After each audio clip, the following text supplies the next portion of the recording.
That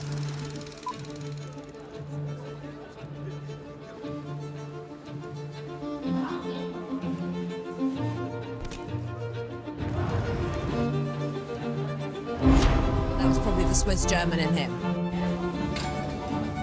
We just made a Bond movie. That was the biggest adventure. I think he's a great filmmaker and he's a great man. I had a ball with him.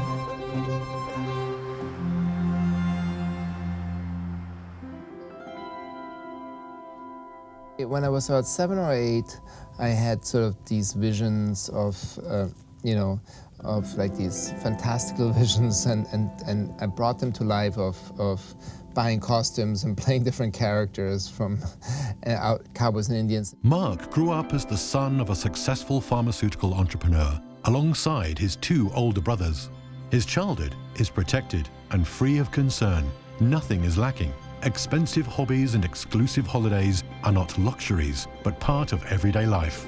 And then I had one of the people who, like a friend of my parents, said, because my parents weren't that interested in the cinema, said, oh, why don't we go to the cinema in Davos? And we went to see, the first film was Up Close Now. So basically I watched the film and I was just in awe of the dreamscape. And I was pretty young, I was like 12 or so. And being in a dream state gave me a sort of the freedom of, I believed, you make people feel, you make people think, and you make people question life. Like seeing these movies and being transported to these worlds is something I intend to do. And then I forgot a little bit about it, and then when I went to Montana, I started watching more movies, and then it became sort of really solidified. There's something about Montana that, especially in the winter, because the fog is just all over Switzerland, and Montana is always above the fog. And it sort of gives you this profound effect that you can see above the fog. It's almost a flower above the mud. I like the opening picture here. I'll see the yearbook. It says, "This is a school, not a museum." That's a good one. It was interesting, like when I was in Montana and I suddenly decided, I had this very clear vision when I was about 15, 16 years old, that I'm gonna tell stories and become a filmmaker. And everybody, like including my family and everybody else says, oh, you're dreaming, that's not possible. When I asked him, what do you want to do when you grow older in the future? And he had always his 100-mile look, I call it, and looking straight away and very calm and inside himself. And he waited pretty long all the time, and then he said, I'm gonna make movies. Other thing was about profound Montana because, I traveled and met people, but suddenly you get to the school and there were 28 nationalities or 30 at the time, and you meet all these people from all over the world, from Africa, India, South America, on and on and on. And the friendships that were formed there, some of them are still very, very important today. At boarding school, Marc forms a close friendship with Karl von Malazé. Film is at the center of their shared interests and discussions. We were 15, 16. We were about to become adults, and there was this some kind of a power in us.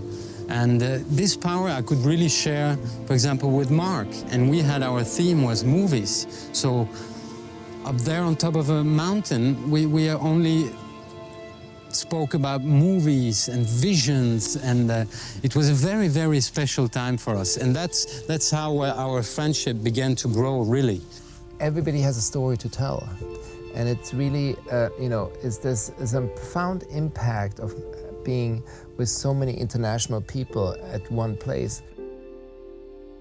I ultimately felt that there were two teachers who really supported my vision of wanting to become an artist, and they weren't negative about it. My interest was to go to America and study film.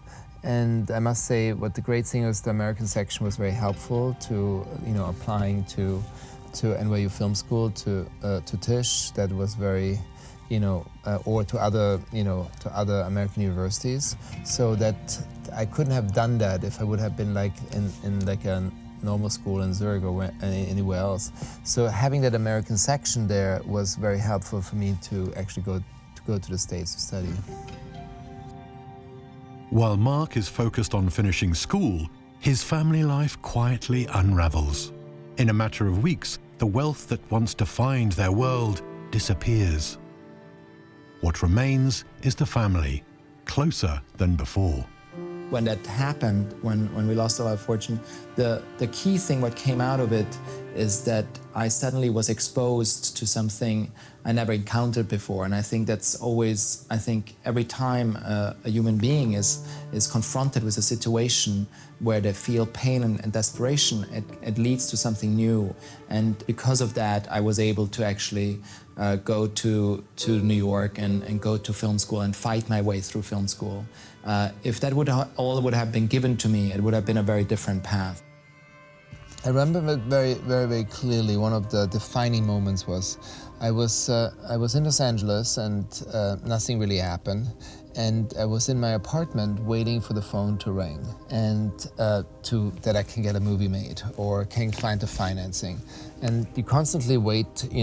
You're waiting, and that was pre-cell phones, but you're waiting for the phone to ring that someone will call you to give you an opportunity. And then I went to see Festen, the Danish film directed by Thomas Vinterberg. And it was basically shot on digital video. And I was sitting there, I said, oh my God, this is so well done, so beautifully directed, that I said, I can do that. I can pick up a camera and shoot this. And that changed everything. Like probably a week later, I was at a friend's dinner. I suddenly had an idea. I came home, I wrote that down overnight. And I then finished that script, and that script was called Everything Put Together.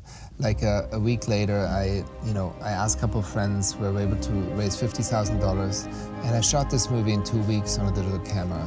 That movie then got into Sundance. I won like Best New Directors Awards. The writers of Monsters Ball saw that movie and said, we want you to direct Monsters Ball.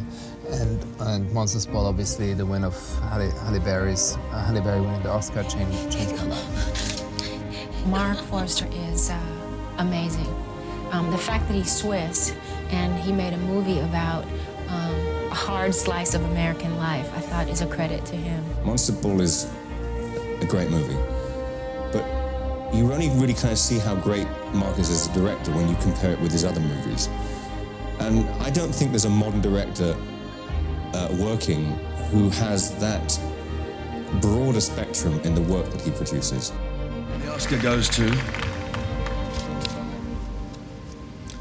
Halle Berry in Monsters Ball. If I would have still waited for that phone call, I still would be sitting there. Anything is possible.